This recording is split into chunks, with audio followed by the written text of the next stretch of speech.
기독교인이 된다는 것은 어떤 것을 하지 않는 것이라고 생각하는 이들이 있습니다.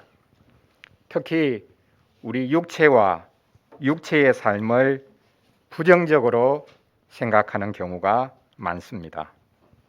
그렇지 않습니다. 오늘 말씀에도 나와 있듯이 하나님이 지으신 모든 것이 선합니다. 우리의 몸도 악한 것이 아니라 선한 것입니다. 결혼한 관계에서 누리는 성생활도 선한 것입니다. 육체가 악하다, 물질은 죄악된 것이다 라고 생각하고 말하는 것은 성령님께서 주신 것이 아니라 오히려 미혹하는 영과 귀신의 가르침을 따르는 것입니다. 우리는 하나님께서 주신 모든 것을 감사함으로 받아야 하겠습니다. 제가 예전에 기독교 건축 자원봉사 단체인 헤비타트에서 일한 적이 있습니다. 외국에 나가서 학생들을 데리고 집을 짓기도 하고 했습니다. 이 단체는 망치의 신학이라는 것을 가지고 있습니다. 기독교인이 누군가 머리로만 믿는 사람이 아니라 손에 망치를 들고 집 없는 사람을 위해서 실제로 집을 지어주는 사람들이다 라는 뜻입니다. 아무데나 신학이라는 말을 갖다 붙이면 안 되겠지만 우리는 일상의 신학을 해야 될 것입니다. 모든 기독교인은 일상의 신학자들입니다. 오늘 말씀을 가지고 우리는 말씀과 기도로 함께 거룩해져 간다라는 주제로 은혜를 나누려고 합니다. 첫째로 말씀과 기도는 은혜의 방편입니다. 둘째로 말씀과 기도에 우리가 힘써야 합니다. 셋째로 말씀과 기도를 나누어야 합니다. 말씀과 기도가 아니고서는 우리가 하나님의 은혜를 받을 수 없고 은혜를 받기 위해서는 말씀과 기도에 힘써야 하고 그 말씀과 기도는 우리가 함께 나누어야 할 것이라 라는 것을 같이 살펴보겠습니다. 첫째로 말씀과 기도는 은혜의 방편입니다. 오늘 디모데전서 4장 말씀을 보면 사도는 하지 말라, 금하라 라고 하는 이들을 향해서 말합니다. 아주 강경하게 말하죠. 성령께서 밝히 말씀하신다고 말하고 있습니다. 자기의 말이 아니라 성령께서 지금 말씀하신다. 후일에 어떤 사람들이 믿음에서 떠나 미혹하는 영과 귀신의 가르침을 따를 것이다 라고 성령께서 말씀하신다는 겁니다. 믿음에서 떠나 미혹하는 영과 귀신의 가르침을 따르는 이들이 누굽니까? 바로 이어서 말씀하죠. 자기 양심이 화인을 맞아서 외식함으로 거짓말하는 자들이라고 말합니다. 거룩하지 않은데 겉으로 거룩한 채 합니다. 어떻게 거룩한 채 합니까? 혼인하지 말아라. 어떤 음식물들은 먹어서는 안 된다라고 말합니다. 쉽게 말하면 금욕을 통해서 거룩함을 추구하는 이들입니다. 그러나 사도는 성령께서 밝히 말씀하신다라고 하면서 금욕을 통해서는 우리가 결코 거룩에 이를 수 없다고 못 박아 말하고 있습니다. 결혼하지 않는다고 거룩해지는 것이 아닙니다. 특정한 음식을 먹지 않는다고 채식주의자, 비건이 된다고 거룩해지는 것이 아닙니다. 사도는 하나님이 지으신 모든 것이 선하기 때문에 감사함으로 받으면 버릴 것이 없다고 말하고 있습니다. 이것은 타락의 현상을 그리고 타락 자체를 부정하는 것이 아닙니다. 이 세상은 타락의 영향을 고스란히 받고 있지요. 이 세상은 한마디로 표현하면 망가진 세상입니다. 우리의 몸도 망가졌지 않습니까? 하지만 하나님께서는 망가진 이 세상, 망가진 우리의 몸을 회복시키십니다. 어떻게 회복시키시는가? 금욕을 통해서 회복시키시는 것이 아니라 오히려 적극적으로 말씀과 기도라는 방편을 통해서 모든 것들을 새롭게 하시고 거룩하게 하시고 회복시키신다고 말씀하고 있습니다. 우리에게 말씀과 기도를 주신 것이야말로 가장 큰 은혜입니다. 말씀과 기도가 타락한 이 세상을, 그리고 자기 공로를 주장하는 이 세상을 세례 주어 거룩하게 합니다. 말씀과 기도가 모든 것들을 새롭게 하고 거룩하게 만드는 세례의 역할을 한다라는 것입니다. 종교라고 다 같은 것이 아닙니다. 우리 기독교는 한마디로 은혜의 종교라고 부를 수 있습니다. 다른 모든 종교는 예외 없이, 기독교 이단도 마찬가지로 예외 없이 공로의 종교입니다. 은혜의 종교와 공로의 종교, 이 두 가지가 대립하고 있습니다. 사람이 뭔가를 해야, 선행을 쌓아야, 공로가 있어야 구원받을 수 있다고 생각하는 것, 그것이 바로 종교이고 그것이 우리 시대를 지배하고 있는 정신이기도 합니다. 우리가 정말 싸워야 되는 대상이 바로 이 행위 종교, 공로 종교입니다. 왜냐하면 타락한 우리 본성에는 이 마음이 여전히 남아있기 때문입니다. 내가 뭔가를 해서 내 구원을 이뤄보려고 하는 것, 내가 뭔가를 해서 다른 사람을 이기고 지배하려고 하는 것, 이것은 우리 기독교인에게도 여전히 남아있는 문제입니다. 그런 우리를 위해서, 이 땅을 또 새롭게 하시기 위해서 하나님께서는 말씀과 기도를 허락해 주셨습니다. 우리 개역한교회는 말씀과 기도를 은혜의 방편이라고 부릅니다. 이게 중요합니다. 하나님의 은혜는 복걸복이 아닙니다. 무작위로 내리는 것이 아닙니다. 하나님께서는 수단을 통해서 일하십니다. 은혜도 무작위로 내리는 것이 아니라 은혜의 방편, 수단을 통해서 우리에게 내려주십니다. 자동적인 것은 없습니다.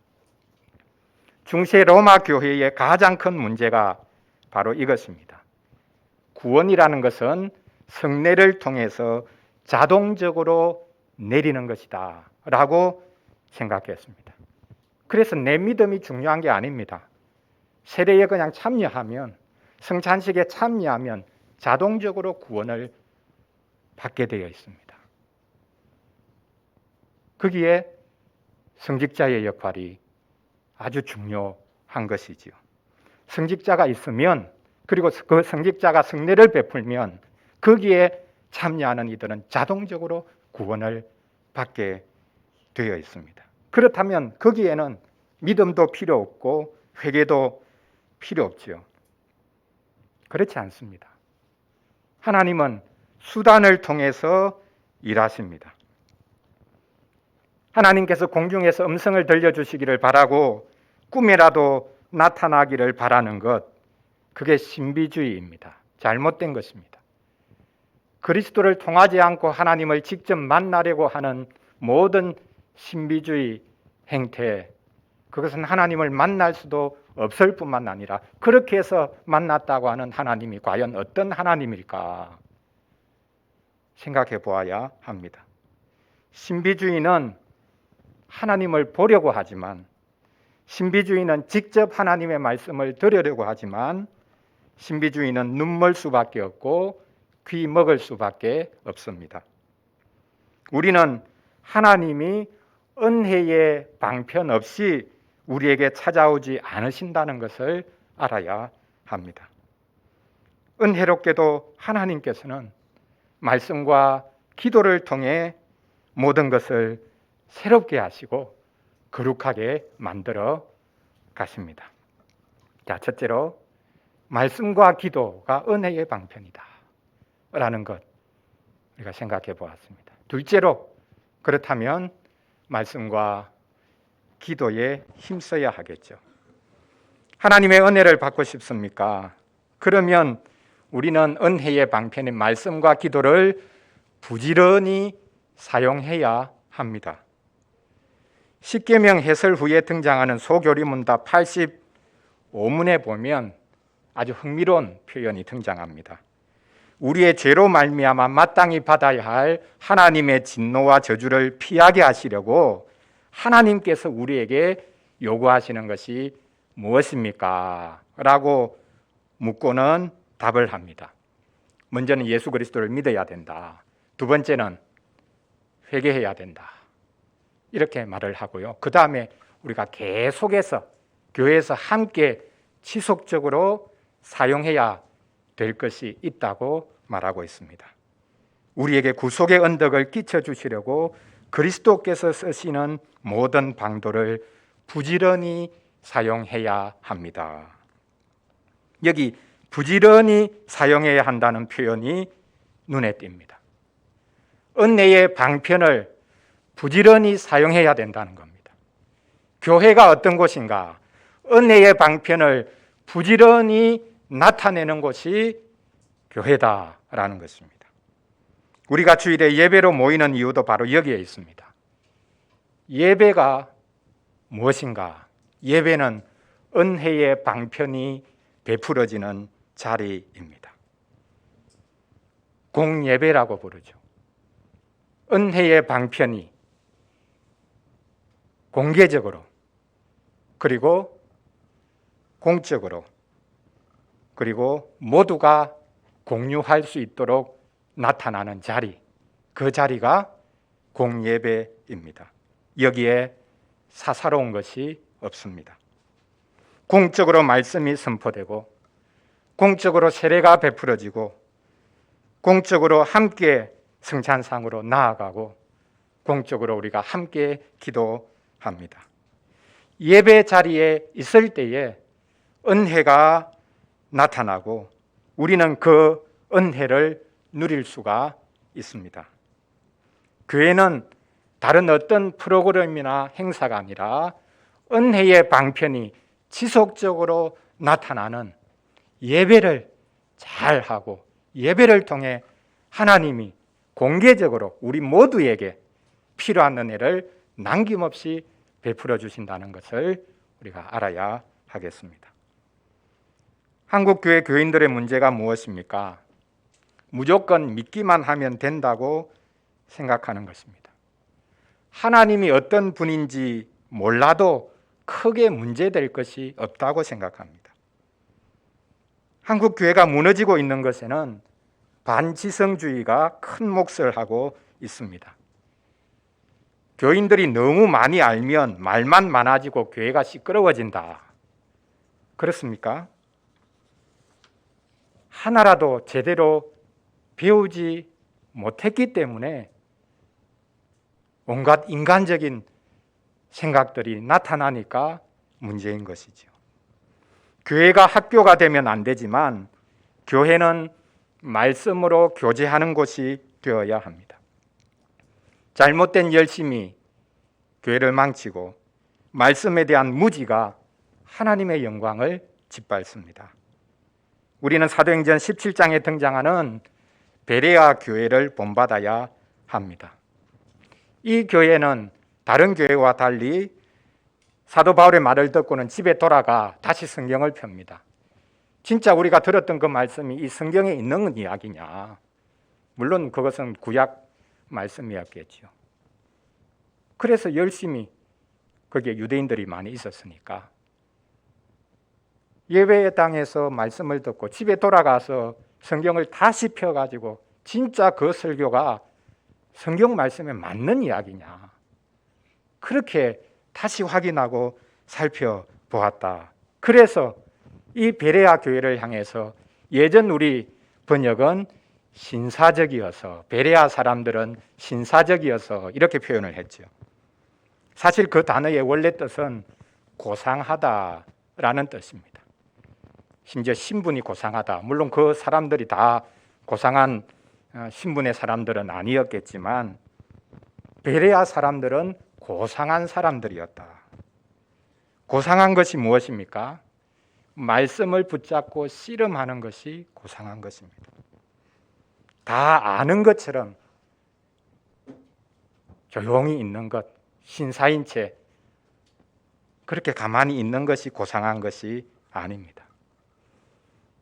말씀을 붙잡고 씨름하는 것, 힘써야 될 일 중에 가장 으뜸입니다. 그리고 우리는 기도에도 힘써야 합니다. 기도를 영혼의 호흡이라고 말하는 분들이 많죠. 호흡하지 않으면 죽듯이 기도하지 않으면 신자는 죽는다. 맞습니다. 기도하지 않는 사람은 하나님과 교제가 끊어진 사람입니다. 하이델베르크 교리문답은 기도를 감사라고 분명하게 말하고 있습니다. 하나님께 감사하는 사람만이 기도할 수 있습니다. 반대로 기도하지 않는다는 것은 무엇입니까?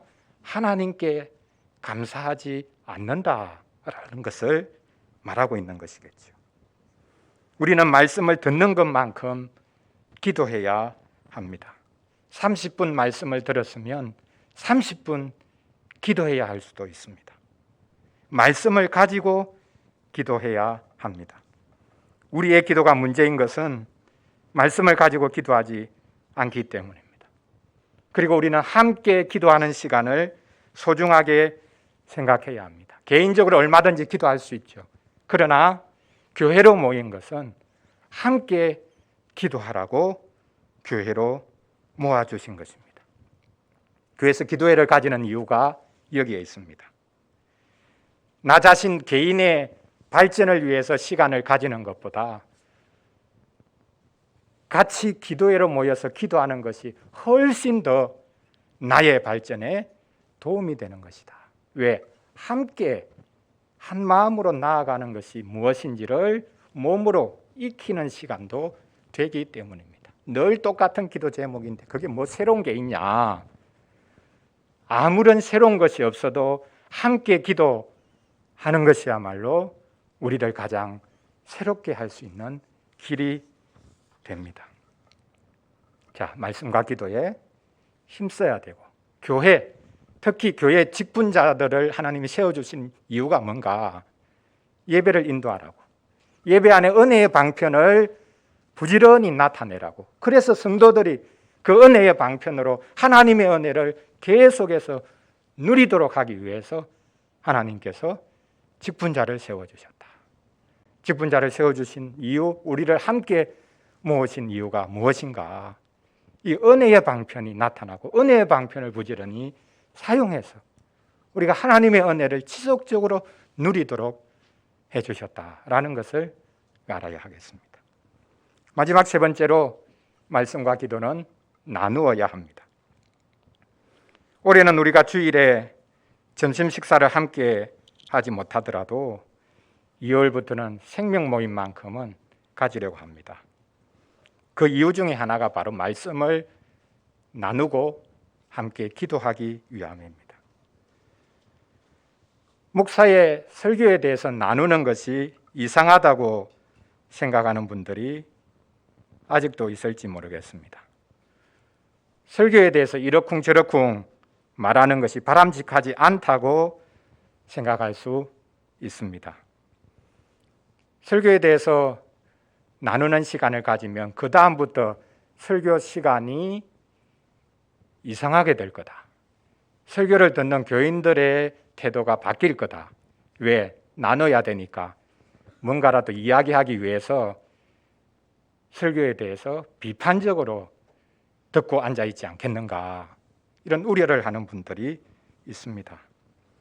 우리는 목사의 설교를 난도질하기 위해서 말씀을 나누려는 것이 아닙니다. 성경 말씀 자체를 잘 이해하고 적용하기 위해서 설교를 하나의 매개체로 사용하는 것뿐입니다. 어떤 교회가 복된 교회입니까? 예배 때 선포되는 설교를 하나님의 말씀으로 아멘하며 받을 수 있는 교회가 가장 복된 교회입니다. 저거 저 목사 저 개인 이야기다. 자기 경험 이야기하는 거다. 그렇게 받는 것이 아니라 저 부족한 목사가 하는 설교지만 저것이 지금 우리를 향해서 주시는 하나님의 말씀이다. 나와 하나도 다르지 않은 목사지만 어떤 경우에는 교인들이 훨씬 지식이 더 많을 수가 있죠. 더 좋은 학력이나 학부를 가지고 있는 경우도 많죠. 그런데 하나님께서 목사를 세워주셔서 예배 때 선포하는 저 말씀은 하나님이 지금 우리에게 하시는 말씀이다. 이렇게 받는 교회, 이 지상에서 가장 복된 교회입니다. 그리고 그 말씀을 가지고 우리 한번 나누어 보자. 이 말씀을 어떻게 적용해야 될지 한번 나누어 봅시다. 그런 교회가 가장 복된 교회일 것입니다. 오늘도 하나님이 우리에게 말씀하셔서 우리가 이 말씀을 같이 나누어 봅시다. 이런 복된 교회가 많아져야 하겠습니다. 하나님께서 교회를 통해서 말씀하십니다. 그리고 가정에서 그 말씀을 나누기를 원하십니다. 그렇지 않으면 우리가 어디에서 하나님의 말씀을 들을 수가 있겠습니까? 우리는 말씀을 나눠야 할 뿐만 아니라 기도 제목도 나누어야 합니다. 우리가 지금 수요 줌 기도회를 하고 새벽 기도회도 줌으로 지금 가지고 있습니다. 작년까지 수요 줌 기도회를 할 때 기도 제목을 미리 카톡방에 올렸습니다. 작년 말에 올린 기도 제목을 보고 마음이 불편하고 힘드셨던 분들이 있었을 것이라 라는 생각을 제가 뒤늦게 했습니다. 작년 말 딱 2번 그 전에 우리가 접종률이 좀 높아지면 좋겠습니다. 같이 기도합시다. 이렇게 했고 마지막 2번은 어린이 접종률이 높아지게 좀 기도하자. 그렇게 제가 기도 제목을 내었습니다. 요즘 어린이들도 백신을 맞아야 한다 하는 것 때문에 소위 말해서 백신 패스, 방역 패스 때문에 큰 논란이 일어나고 있지 않습니까? 백신 부작용이 분명히 있기 때문에 부모인 자신은 백신을 맞았지만 우리 아이에게는 이 백신 맞게 하면 안 되겠다. 이런 경우가 많이 있었습니다. 심지어 잘못된 것이지만 백신에 대한 괴담 때문에 백신 접종하지 않는 분들도 분명히 있습니다. 이런 분들은 약한 사람이라고 보아야 합니다. 괴담 때문에 백신을 맞지 않는 사람이라 할지라도 약한 사람이죠. 교회가 정부 기관도 아닌데 약한 이들을 구체적으로 배려하고 기다려주지 못한다는 것. 그래서 백신 접종률을 올려야 된다라고 기도 제목을 내는 것. 이것이 과연 교회가 할 수 있는 일인가? 해야 되는 일인가? 제가 스스로 기도 제목을 내어놓고 크게 반성을 했습니다. 방역 당국은 어쩔 수 없이 방역 패스를 시행해야 할지 모르겠지만 교회는 연약한 이들을 위해 기도해야 하고 그 연약함을 안고 함께 나도 연약한 사람인 것처럼 하나님 앞에 나아가서 기도해야 합니다. 건강한 사람은 소위 말해서 죽었다 깨어나도 건강하지 못한 사람을 이해하지 못합니다. 왜 그렇게 늘 골골하냐? 좀 힘을 내라, 힘을 내. 심지어는요, 하나님을 굳게 믿으면 힘이 나지. 이렇게 말을 합니다. 믿음이 없어서 연약하다. 심지어 몸이 약하다. 이렇게 말하는 것 얼마나 폭력적인 것입니까? 강한 사람은 약한 사람을 도무지 이해하지 못합니다.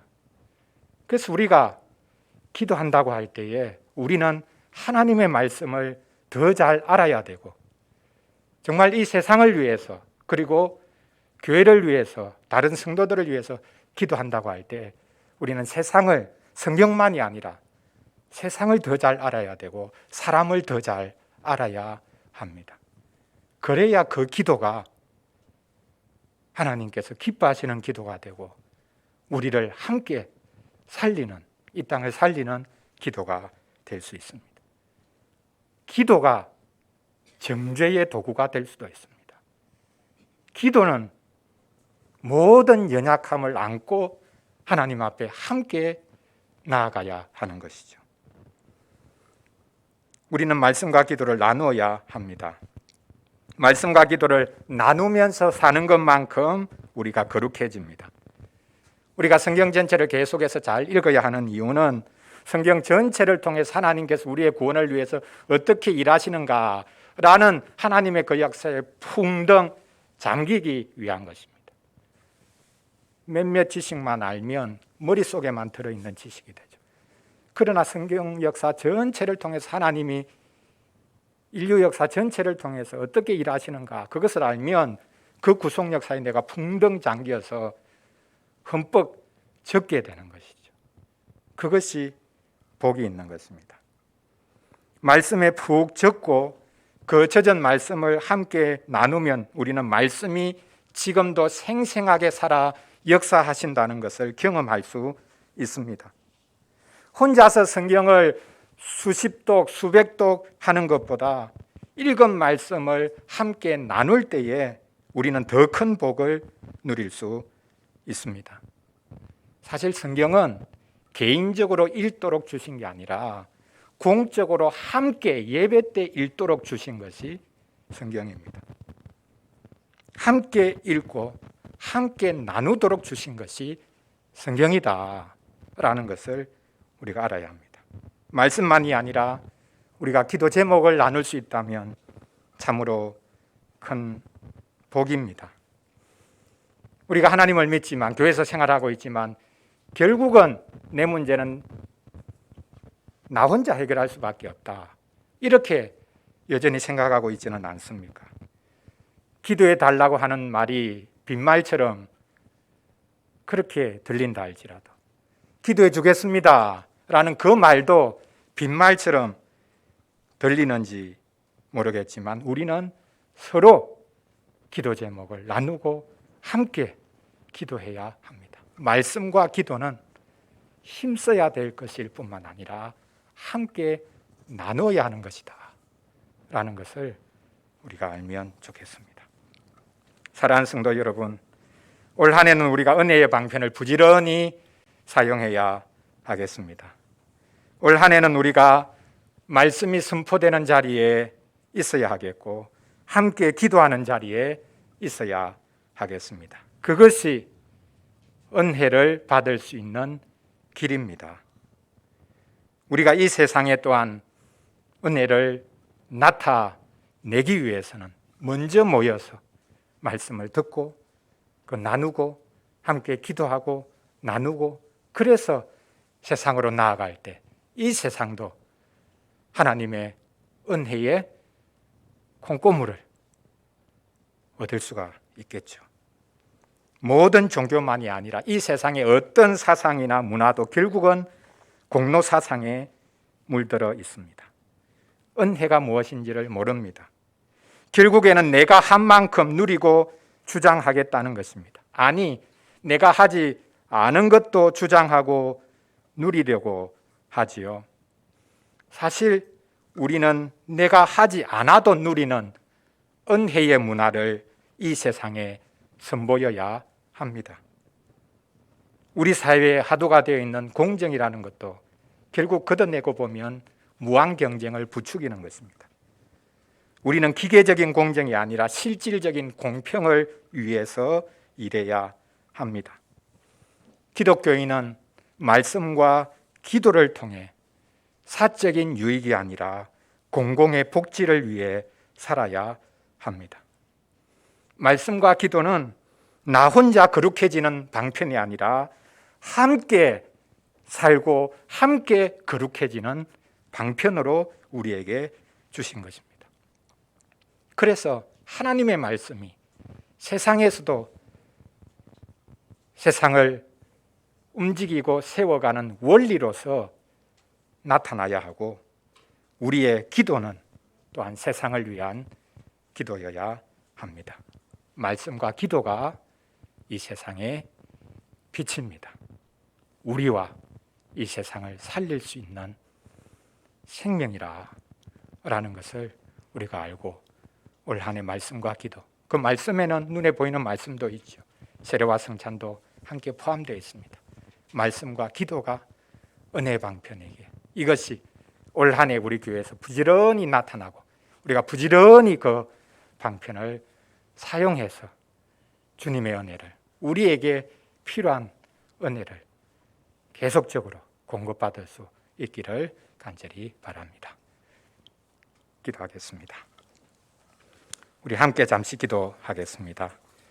오늘 말씀 생각하면서 올 한 해 우리 교회의 은혜의 방편, 말씀과 기도가 잘 나타나도록 도와주시기 원합니다. 그리고 우리가 은혜의 방편인 말씀과 기도를 부지런히 사용할 수 있도록 은혜의 방편인 말씀과 기도를 우리가 사모하고 일에 힘쓰고 또 이것을 같이 나눌 수 있는 복을 허락해 주시기를 원합니다. 우리 시간 같이 잠시 기도하겠습니다.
하나님 아버지, 말씀과 기도를 허락해 주셔서 감사합니다. 우리가 말씀과 기도로 모든 것들을 거룩하게 해갈 수 있도록 도와주시옵소서. 말씀을 통해 우리에게 내려오시고 우리는 기도를 통해 하나님께 올라가게 하시니 감사합니다. 말씀과 기도가 하늘과 땅을 잇는 사닥다리가 될 수 있도록 도와주시옵소서. 말씀과 기도로 우리가 주님과 교제할 뿐만 아니라 성도들이 서로 교통할 수 있도록 도와주시옵소서. 말씀과 기도를 가지고 이 세상에서 살 수 있도록 도와주시옵소서. 주님, 우리가 말씀을 제대로 듣기 위해 성령께서 우리의 마음과 귀를 열어주시기를 원합니다. 우리가 제대로 기도하기 위해 성령께서 우리의 마음과 입을 열어주시기를 구합니다. 말씀을 들으려면 우리의 욕망과 생각을 내려놓아야 한다는 것을 압니다. 기도하려면 말씀을 더 많이 보고 세상도 더 많이 보아야 한다는 것을 압니다. 말씀과 기도로 하나님이 지으신 이 세상을 더 아름답게, 더 거룩하게 만들어가는 주님의 백성이 되도록 도와주시옵소서. 하나님께 늘 들으셨고 하나님께 늘 아뢰셨던 우리 주 예수 그리스도의 이름으로 기도합니다. 아멘.